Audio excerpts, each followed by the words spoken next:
our member associations. Our mission is, again, to make our members more effective. I'll explain who our members are to.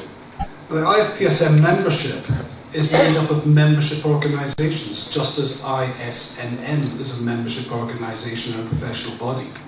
And as we mentioned previously, we have 13 of our member countries here today because we have coincided with this seminar and this conference to host our board meeting here, which takes place tomorrow, and our council meeting, which is here tomorrow.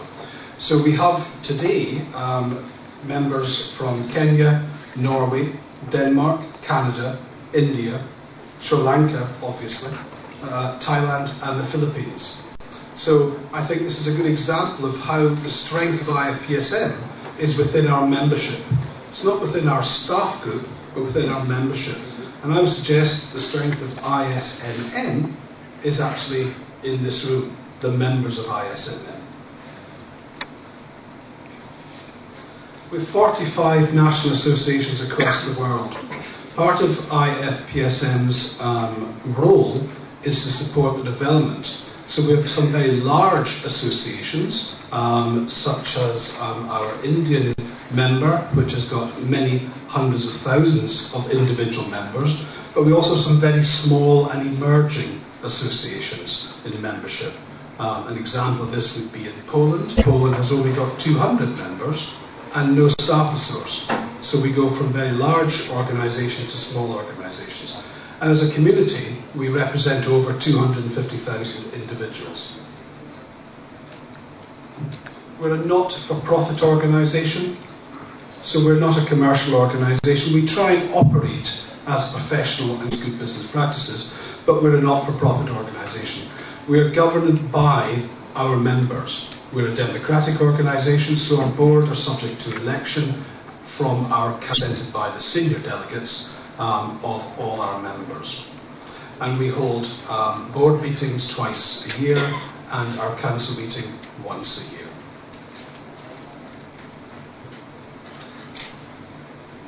As I mentioned, the strength of IFPSM lies within its membership, and so it's important that IFPSM provide opportunities, just as you're having today, for our members to network. And I'm delighted to hear and I want to learn more about the effectiveness of your initiative around Facebook, because we also, you will find us on the web, you'll find us, oh dear, ouch.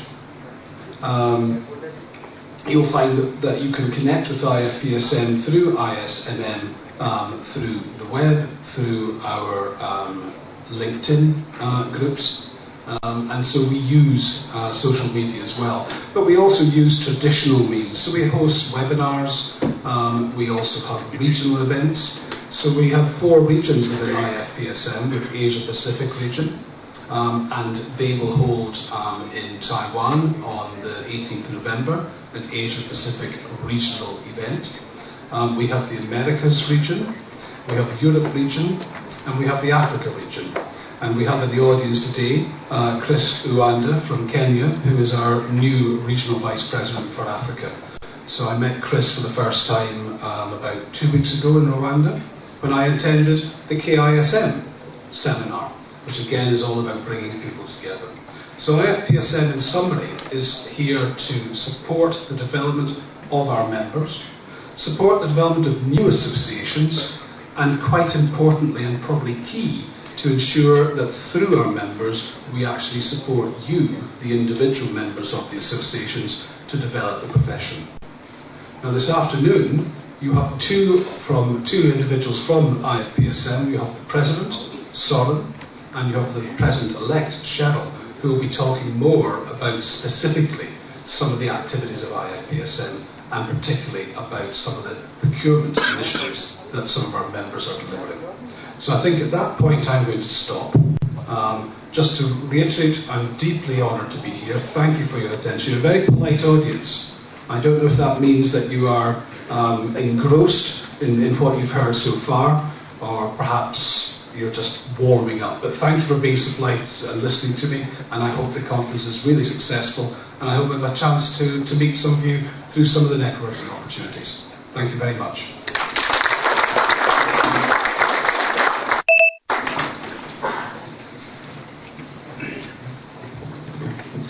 Thank you, Mr. Youngson, for that warm presentation and for warming up the audience for what is to come and the goals for the future. Now, we would like to present a token of appreciation to Mr. Youngson. We'd like to invite Gayani Dialvis, the conference chairperson and the VP of ISMM, to present a token which, as you can see, is to sample the taste of country.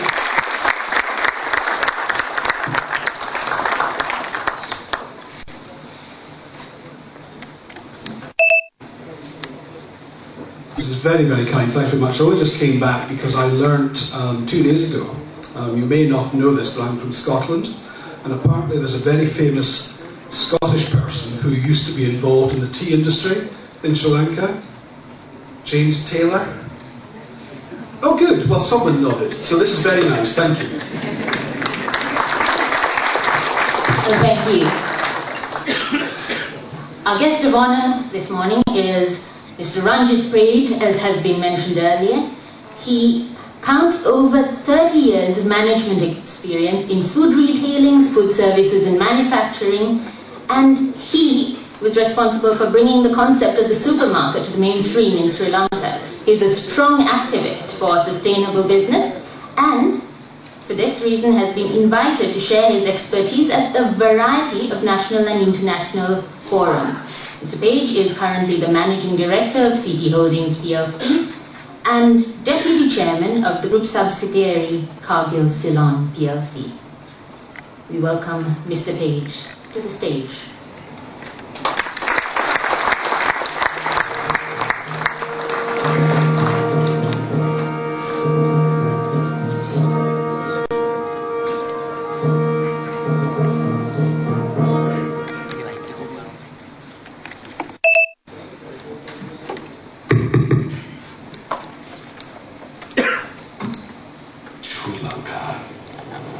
An island that is barely 5,000 square miles. The city is the center of economic power and resting place of wealth.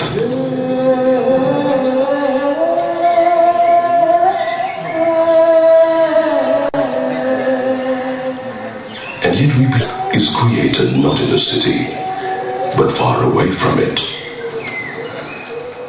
This is where our story began.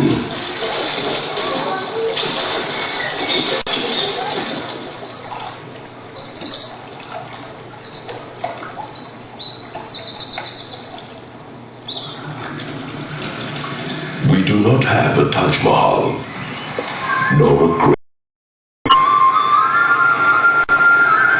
but we have a hydraulic culture made of over 50,000 reservoirs.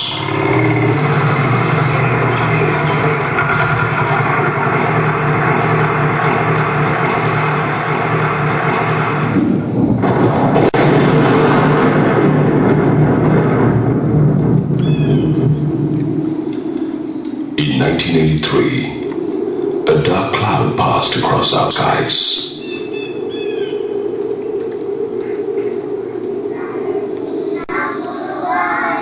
Friendships were tested. There was fracture and dismemberment.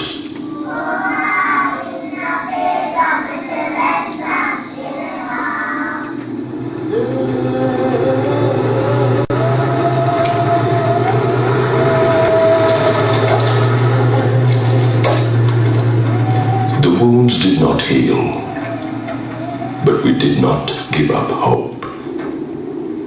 We went to our people. We worked with them, shoulder to shoulder. We are Cargills.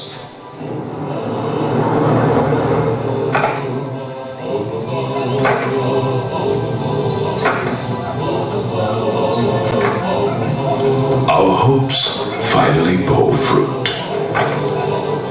The darkest hour came and went. We came a long way on a difficult road, and in the half-light of conflict.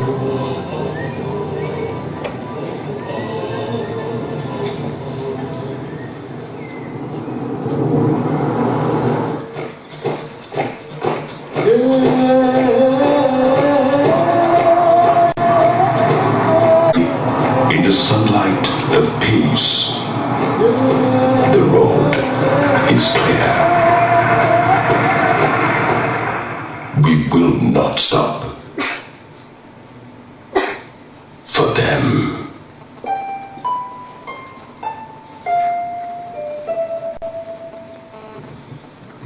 Hi, everyone.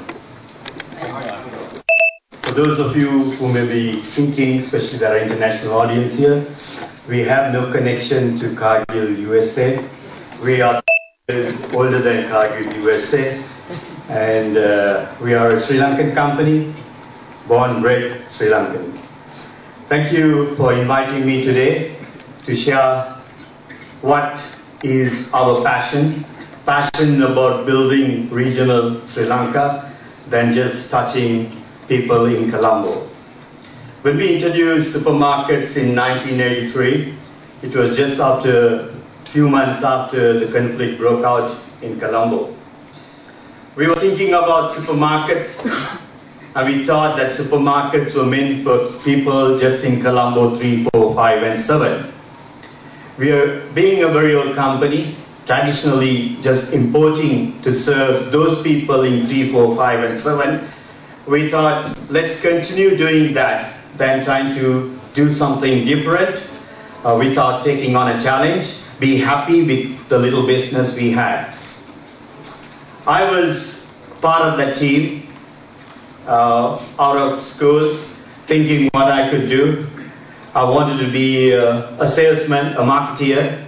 Those days, salespeople are like the hidden heroes, as somebody said this morning. Supply chain is a hidden hero, but its heroes are not people who come out there and who are given awards.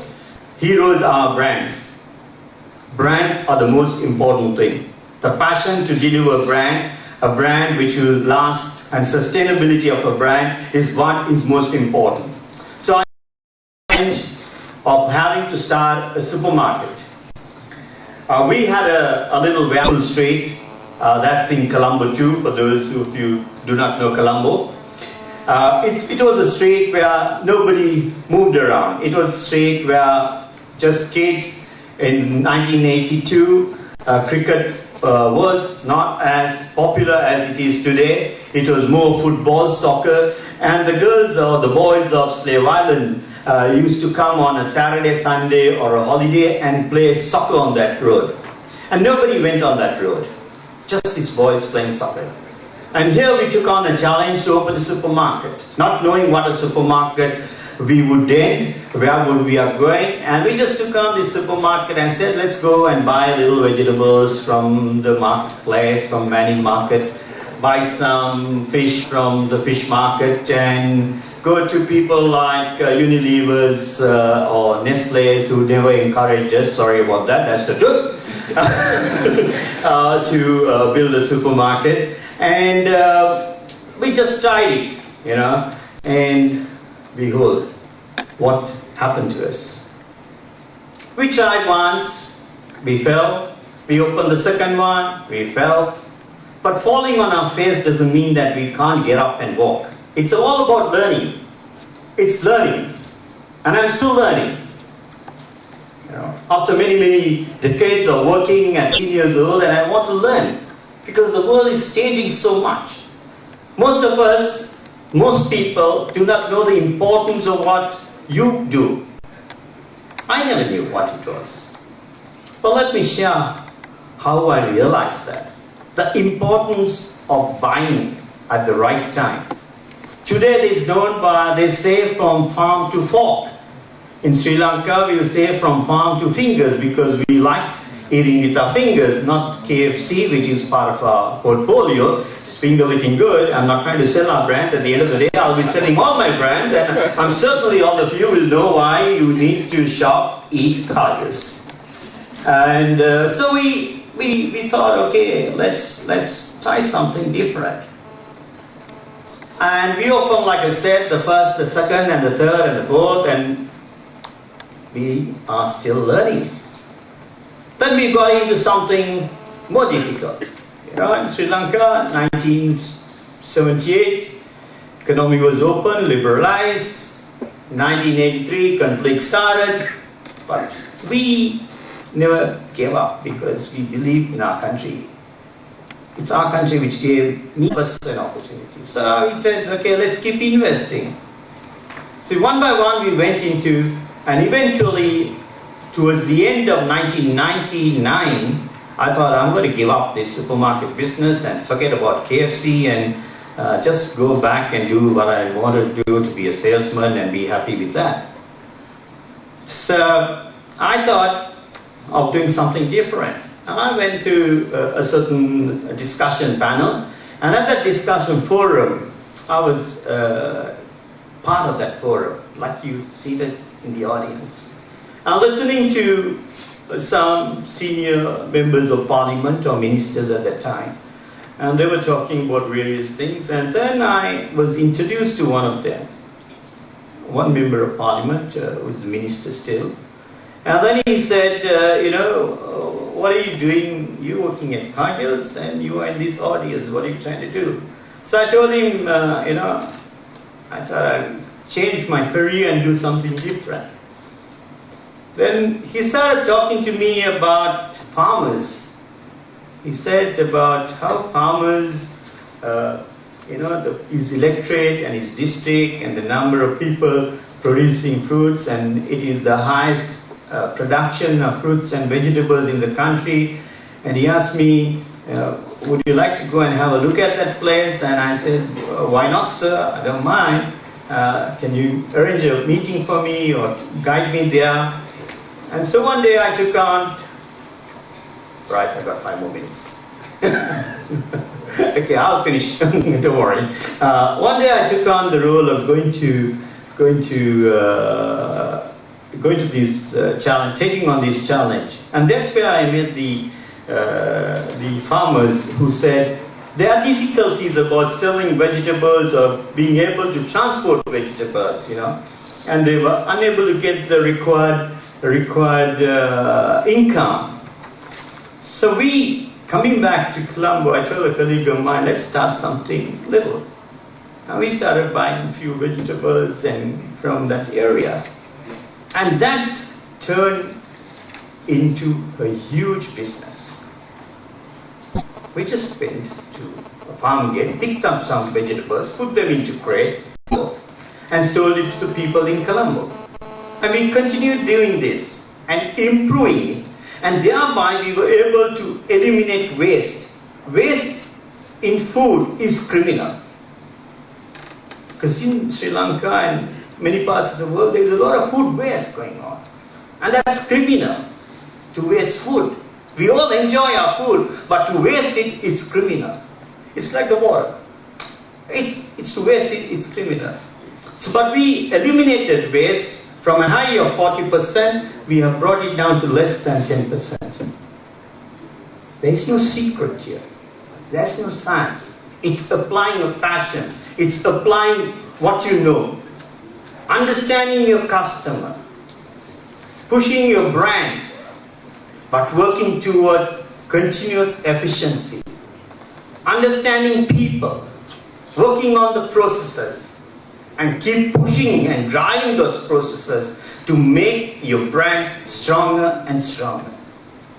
We never gave up and we will never give up. Because food is one thing which will never, there is no end to it. As Gandhi was saying, the amount of food we import, and if you can encourage development by saving in terms of wastage, we save not only the wastage factor, but also foreign exchange expenditure. This is a great opportunity for you young people to believe in what you're doing. Have fun in what you're doing. Very important, have fun. If you don't have fun, don't do it. What is life?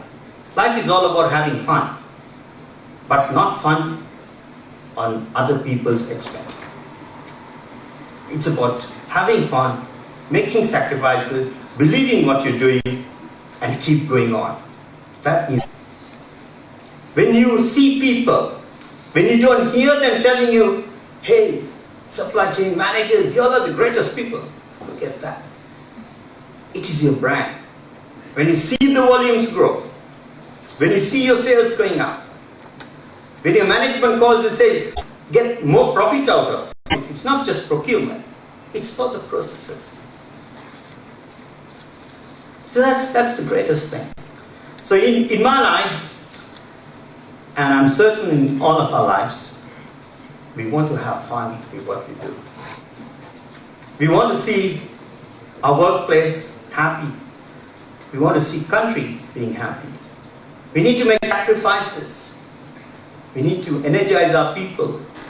And I'm certain supply chain can bring that energy. I won't be here if not for that little trip I took in 1999.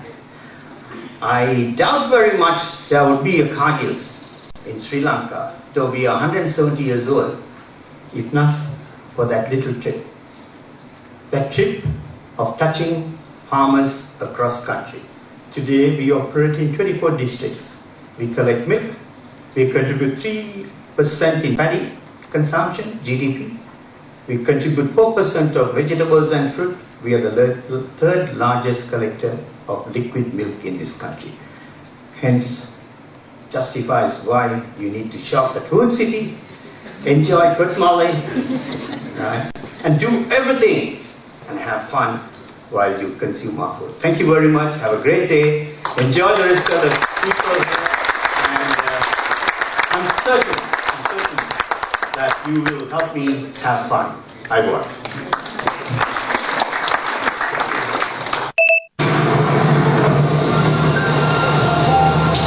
With the sweat of our brows and tears in our eyes, we decided to go on a little journey on behalf of our country. We took the village into the city. Our trees and plants became fruitful. Purses became plentiful. And a new morn dawned. We empowered our country with our strength. If we give pride of place to our land today, we can create a new land tomorrow. A new tomorrow for our people. That's our pride.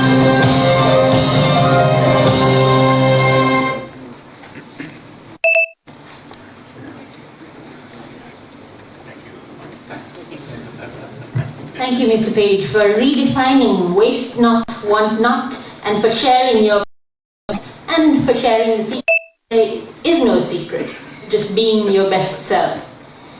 We would like to present you with a token of appreciation, and we invite the past president of ISMM, Air Vice Marshal Duncan Dissanayake, to do the honors of presenting it.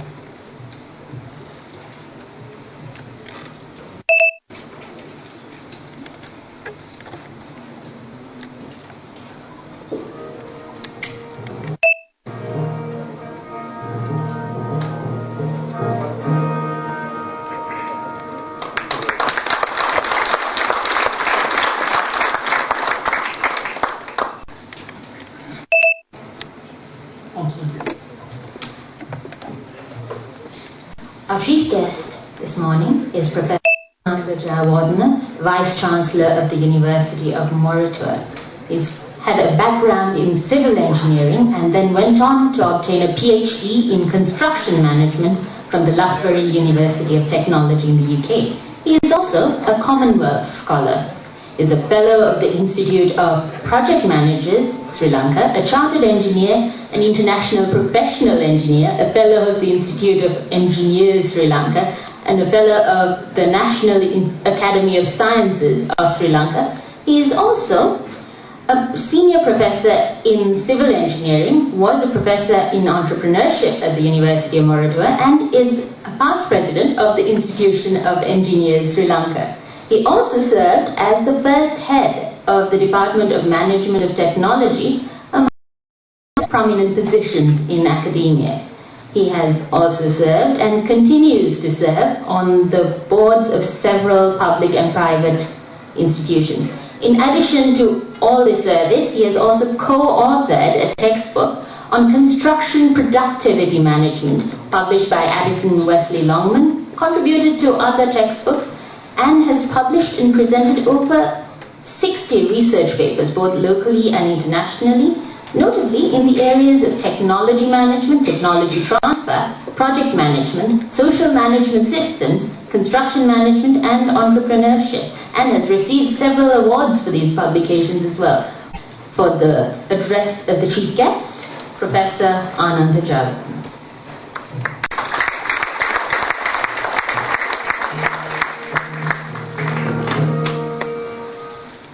Thank you for that very kind introduction. Very good morning to all of you, ladies and gentlemen. Mr. Anil Ponvira, the President of the Institute of Supply and Materials Management, Sri Lanka. Mr. Malcolm Youngson, CEO of International Federation of Purchasing and Supply Management. Mr. Ranjit Raj, our guest of honor, CEO of Cargill's. Mrs. Gayatri Alves, the Vice President and the Chair of the Organizing Committee of this seminar. Members of the Council of ISMM, foreign delegates, distinguished invitees, ladies and gentlemen. I'm in fact very happy and honored and indeed privileged to have been invited as a chief guest at this very important function of the inauguration of this seminar of driving economic growth through competitive supply chains, organized by the Institute of Supply and Materials Management, to coincide with the celebration of its 42nd anniversary of the Institute, and also the Council meeting of the umbrella body, which is International Federation of Purchasing and Supply Management. Let me, after listening to the history and the origins and all that, let me congratulate and appreciate all the efforts of the ISMM and also all of you, the members, for bringing the ISM to this standard. And I can see from the audience, it's a very enthusiastic, very experienced, and looking at the photograph also, I saw that it's very senior members, indicating that you have that commitment. I wish to extend my appreciation of the Governing Council of the ISMM and also Mrs. Gayatri Alves, the organizing chair, for inviting me as a chief guest as well as to deliver a keynote address. And we know, with your 42 years of experience as the Institute of Supply and Materials Management, your profession, you have been providing your own service to your membership, your profession, industry and country as a whole in terms of economic development. And I was observing the film, the video clip that was shown at the very beginning to see how strategic this supply and materials management can be. In fact, the President was expecting a very thought-provoking speech, and I'll try my best to really bring in my perspective from the engineering background to see how supply and materials management should look into. And I was delighted to note that you have all the profession like engineering perhaps. We have over 2,500 members, I noted, providing a portfolio of education programs at all levels of supply and materials management, testing knowledge, skills and competencies, and issuing competency certificates for practice of your profession at various levels, from the bottom of the storekeeping right to the top of the professional practice of strategic practice of materials management, setting standards and professional practice, ensuring ethical practice by the members, promoting the profession, increasing opportunities for the others to embrace, as was advertised in the video clip as well, providing various member facilities for professional advancement, sharing best practices among many similar institutes in the world, now 45 under the umbrella of the International Federation, facilitating networking of members locally and also globally, positioning your profession by being a member of the International Federation of Purchasing and Supply Management, and many, many other benefits that you extend. It means that it's the entire spectrum of services and for the supply and materials management function, from education, testing, certificate, your profession. And by listening and watching the video clip, I begin to realize that yours is one which can be considered even more strategic. This is because your profession cuts across all the disciplines, all industries, all sectors, all levels, And it is everywhere, including at home. Whether it is education, manufacturing, services, tourism, arts, agriculture, entertainment, research, supply and materials management function is indispensable. It is there everywhere. So therefore yours is a strategic. I feel a bit jealous about it as well. I feel that it needs much more recognition than what it receives today, because of its enormous potential for contributing towards organization profit, industry growth, increasing market share, economic development, wealth creation, gaining and sustaining competitive advantage as a nation. I think you begin to realize your potential, right? It was mentioned that it is an upcoming profession and not like a well-established profession like engineering, but although it is upcoming, I think tremendous potential you have in supporting in the growth and economic development and the wealth creation.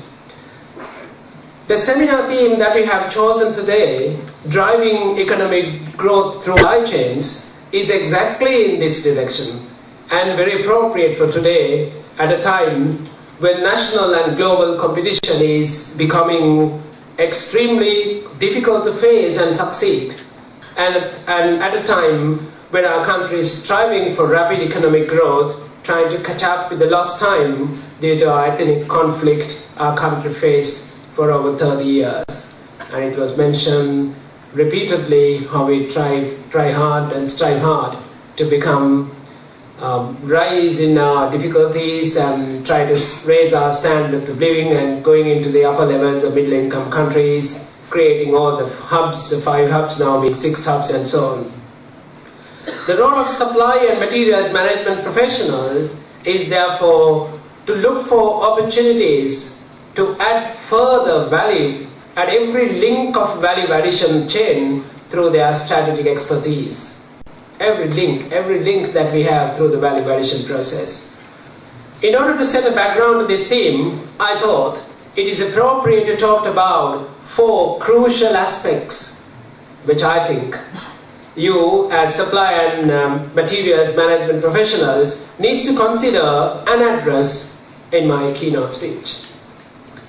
Firstly, the challenges you face at your organization. Think about these carefully, right? Firstly, the challenges you face at your own organizations in fully utilizing and deploying your expertise that you have, the knowledge, existing knowledge, in supply and materials management function to harness the organization full potential. What you know already, can you fully utilize that? Secondly, the new knowledge, skills, tools, techniques, methodologies, and competencies that you need to develop to become world-class or international standard by bridging the knowledge gap with international standards. To what extent that we need to fill our gaps to reach the international benchmarking in our own knowledge. Thirdly, the new knowledge, inventions, innovations, and new tools that are non-existent but need to be developed solutions to emerging needs and threats that we face globally, or global challenges, to retain our competitive advantage. What else can we do, right? We need to be aligned, tuned to the developments and the trends. That's third aspects. And finally, your role in policy making to ensure a conducive environment to further enhance the effectiveness and the efficiency of supply and materials management function or the entire system. What we can do to influence others so that we can provide our services best. Perhaps in simplest terms, your role as supply and material managers is to ensure, as Mrs. Garrity always indicated, the availability of required materials with right quantity, right quality, right time, right place, and at right cost, with minimum inventory, so that the funds are not unnecessarily locked up and are available for other strategic investments. But even for this simple function, we need to face many challenges in our own organization where we work. Think about what you do. Can you use your full potential? Let me take the first one, the challenges you face at your organization in fully utilizing and deploying your existing knowledge and expertise in supply and materials management function to harness the organization's full potential. Do we have these challenges? We have many challenges in using our knowledge. Are we happy about the systems that we are having? If you consider about your own organization, the organization policies which hinder your effectiveness and efficiency, the procurement rules and guidelines that you are bound to follow, superiors' lack of understanding about the material and supply chain or materials management knowledge and the expertise, the methodologies, the tools, the subordinates' lack of understanding and lack of knowledge despite the kind of training that you provide, lack of integrity of suppliers, the backward integration that you talked about, poor quality of supplies, customs procedure, unproductive statutory requirements, incomplete and erroneous specification given by the others are all challenges we face in providing your services. I see this as a problem in everywhere I work, including my university as well. Now all this environment that you have to face with, and I think as professionals of supply and materials management, can you do something about it? How do you change your environment so that you can maximize your expertise to support the organization growth? How do we address this? What strategies can we adopt? I know for some of the activities your institution, ISMM, do many things such as educating and providing training to various levels of people, licensing, certification do help, but are they sufficient? What else can we do? In my view, we need to do much more to fully utilize the knowledge of qualified supply and materials managers sitting in the audience. Who is responsible for this? Can you address and effect improvements to the system, the others surrounding you, right? Can you make a change in that? With this, I wish to move to the second point, the new knowledge, skills, tools, techniques, methodologies, and competencies that you need to develop world-class or international standard by bridging the knowledge gap with international benchmarks.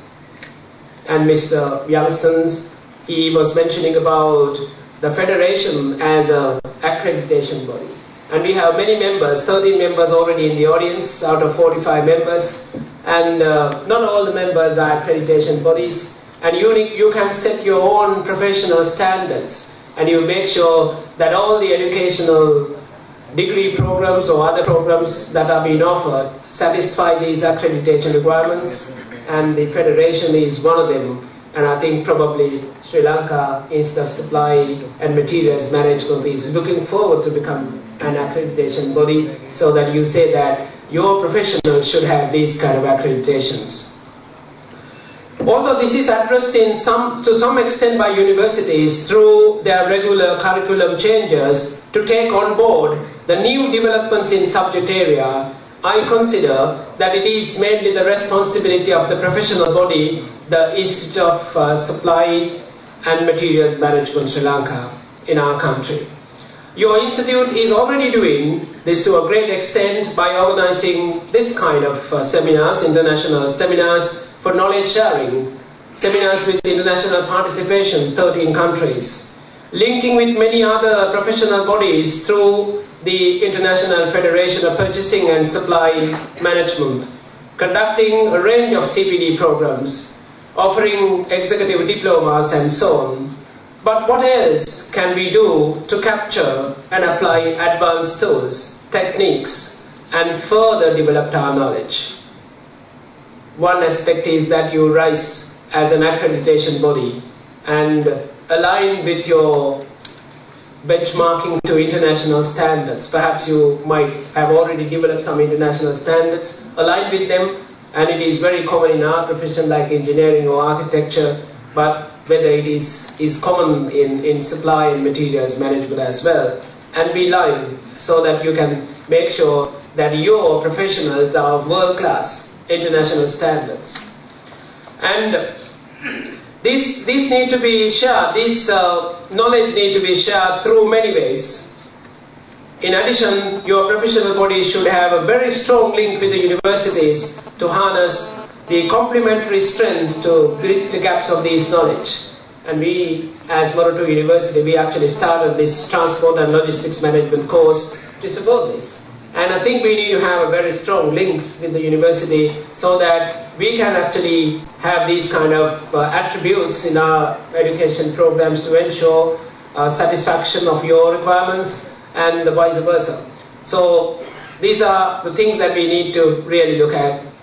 And for example, if you consider many developments in e-commerce, ICT application, cloud system, global sourcing, global trade, online shopping, moving away from brick and mortar stores to fulfillment centers, special procurement systems for research and for strategic urgent procurement. Perhaps we need to address how best we can share our practices among many countries that have been here and or other countries as well. How we do these kind of things, how can we share these best practices so that we have international standard, all of us together. With this I move to the third point, the new knowledge, inventions, innovations and new tools that are non-existent but need to be developed to find solutions to emerging needs, threats to face the global challenges and to retain our competitive advantage. This is where we need to focus, outreach, need to be proactive, to change and develop with the external environment, sometimes as a follower and sometimes as a leader. This is where we need to pursue research and development, innovate by understanding trends and challenges. Supply and materials management professionals in the academia will be more inclined to do research and development and address these aspects, although certainly the professional bodies too have a very significant role to be proactive to see what is coming up. For example, again, development of e-commerce tools to address the innovative ways we have. How do we sell? Now we just heard Mr. Ranjit Page, the kind of innovative things that he had done to integrate backward. Now what kind of things that we can do? Based the innovative ways we want to sell, how do we sell our stuff? And also the new ways the customers need to buy. And with a seamless experience of choosing, ordering, shopping, receiving, obtaining after services, entire spectrum of customer satisfaction. In future, we will need to talk about e-commerce market share as a strategic market share with growth potential.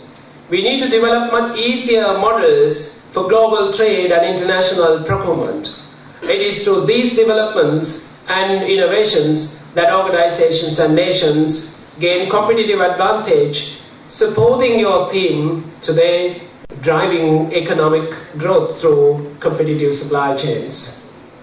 These innovations need to consider value addition, not localization, but also upstream, the backward integration and the forward integration as well, where you have your component suppliers, raw material suppliers, and downstream with customers and after-sales service providers and so on, the entire value chain that you open up to see how you can add value.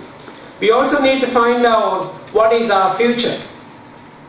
And in our process, we need to make sure that, okay, are we doing just this material supply service? Or can we become advisors to our own organizations and what kind of materials that you need to purchase? And what new developments taking place and so on and so forth. As for purchasing and supply of materials managers in the future, will our profession grow or will it diminish, reduce? And some people will talk that the absolute number of jobs within the purchasing will in fact decrease as we go ahead with new tools and techniques and developments. And that may be a challenge that you need to probably consider. And what kind of tools, techniques that you will have, in which new directions that you need to go, with additional fields and expertise and knowledge areas that you need to embrace into your profession in order to survive, in order to in fact provide a better value-added services. And what kind of organization structures that you probably would like to have in your supply and procurement organization. how best you can deliver your services through these kind of things. Many things are there. I think we probably will need to brainstorm and see and how we can really strategically address these. And this brings to my last and the fourth and the final topic, your role in policy making to ensure conducive environment to further enhance the effectiveness and efficiency of the supply and materials management function or the system that we promote. This is where we try and influence others to change the environment so that supply and material management function can be discharged most effectively. We might not have sometimes the authority to do any change, but we will be able to influence those who have the authority to change. For example, our procurement system, where we need to spend much time and sometimes all these unproductive steps. And we have experience in our procurement years and years sometimes in the system and nothing coming out, no delivery. What can we do? We don't have authority perhaps. There are procurement guidelines that we need to follow. How can we influence others to change these more effectively while we maintain the transparency and impartiality?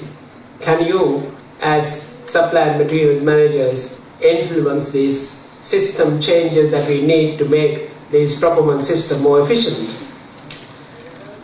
I have noted the topics that you have lined up today for the presentations and discussions at this international seminar, such as the importance of supply chain to fuel business growth, logistic excellence, future good procurement practices, the role of International Federation of Purchasing and Supply Management in improving the professionalism in supply chain education, and changing the global markets through supply chain execution to provide ample opportunities to address some of the issues that I mentioned.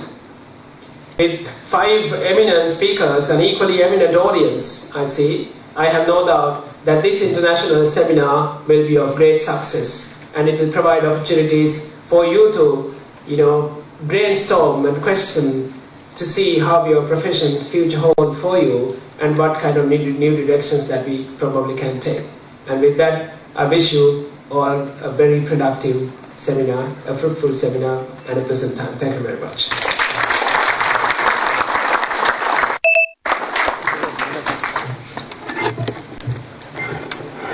And thank you, Professor Jayawardena, for underscoring some of the critical challenges that we face, and that reminder that you are the system and that you need to be the change and bring the innovation.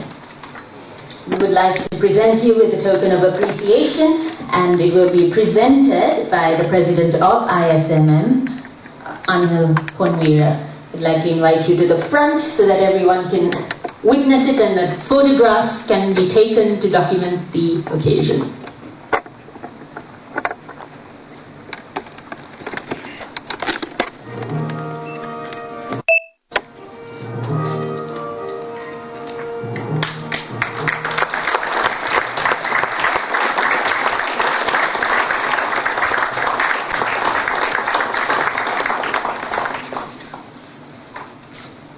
Thank you. I ask that Mr. Ponvira remains. Due to a minor logistical glitch, Mr. Page did not receive his plaque, so we invite him now to receive it.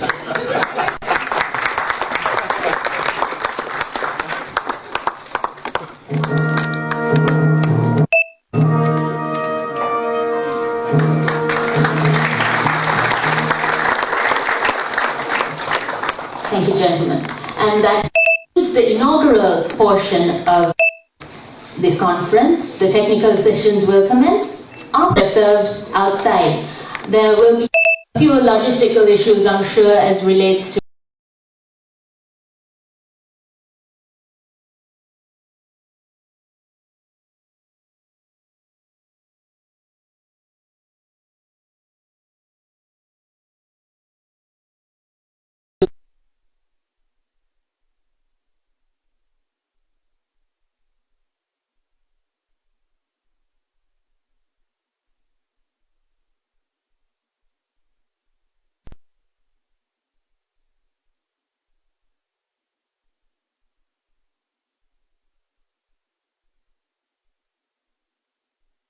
professional associations from a variety of disciplines.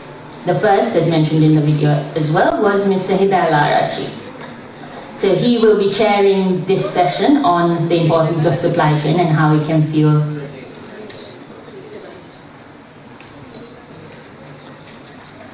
So it is, to clarify, it is Mr. Victor Ganesh that will be chairing the session and not Mr. Hidayat Arachi. The speaker for this session combines a background in engineering with practical management experience in the corporate world. He is Mr. Rajiv Gunatilaka, the Supply Chain Director of GlaxoSmithKline and Beecham. Would like to invite both gentlemen to take their place at the table.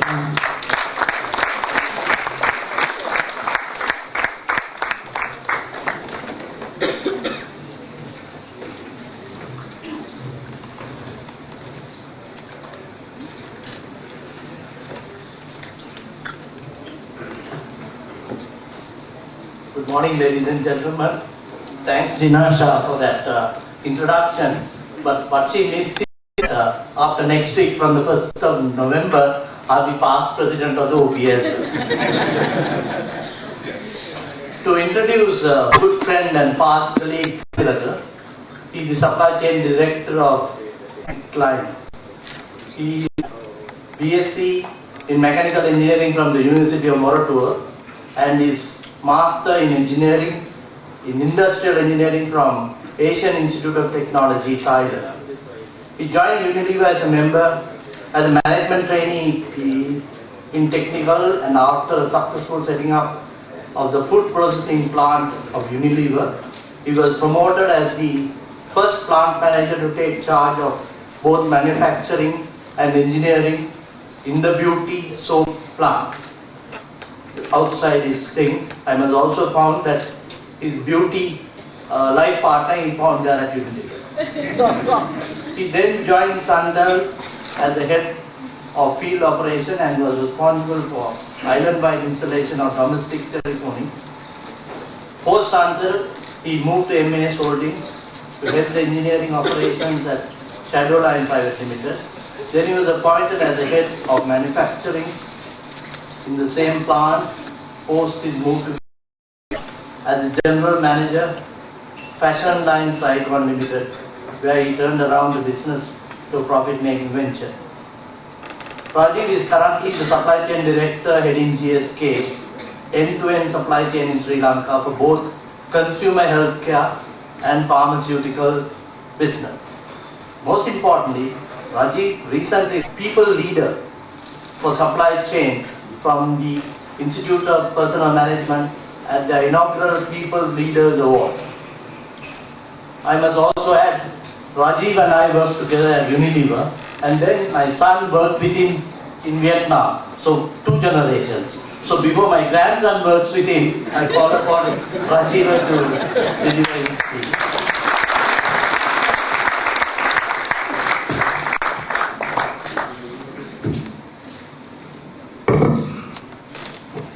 Good morning, everyone. Good morning. Now, as Ganesh said, I have known him for many years. Of course, 2 generations. Hopefully, I will get to know the 3rd generation.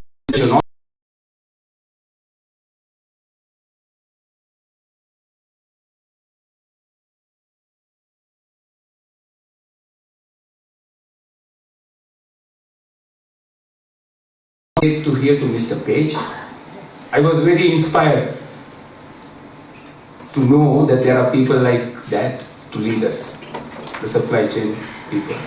Fantastic. And so was to hear to the Vice Chancellor of the Institute. I should commend the Institute and the organizing committee for the theme that they have selected for this year's conference. First, when I saw the theme, I was not very sure whether we are focusing on, say, in general about the world economy or the Sri Lankan economy. But having listened to Gaini and the others, I think there's some focus on the Sri Lankan economy, which should be the case. Because having been held back for many years, we are on a revival. We are on a revival.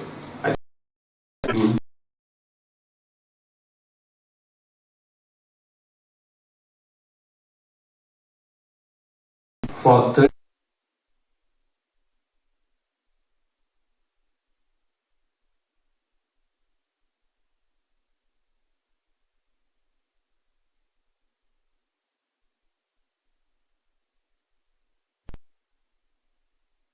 all the time. What we do is expediting, right? The last moment we have to see that all the others take their time and we run the last lap and some of them make up. So let's try and do that today also. So getting back to my topic, which is importance of, in my opinion, no.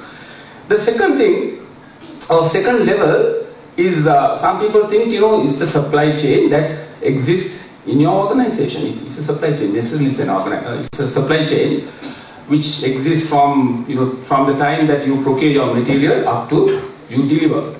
Of course, that's a supply chain, but that's not the supply chain that I would refer to as a element that can drive the business growth. Now, it's necessarily what I would call the end-to-end integrated supply chain. Two important features. One is the boundaries, which is end-to-end. What does that mean? Your supplier's supplier or my supplier's supplier to my customer's customer. That's the supply chain that we should leverage. The other critical element is integration. Are you integrated? In simple words, what is integration? Does every element in the supply chain pursue a common set of goals? Or are they looking at their sub-optimization? Each component try to optimize its own, but not necessarily the supply chain. But I'm talking about the entire supply chain optimization. Now, having said this, where do I think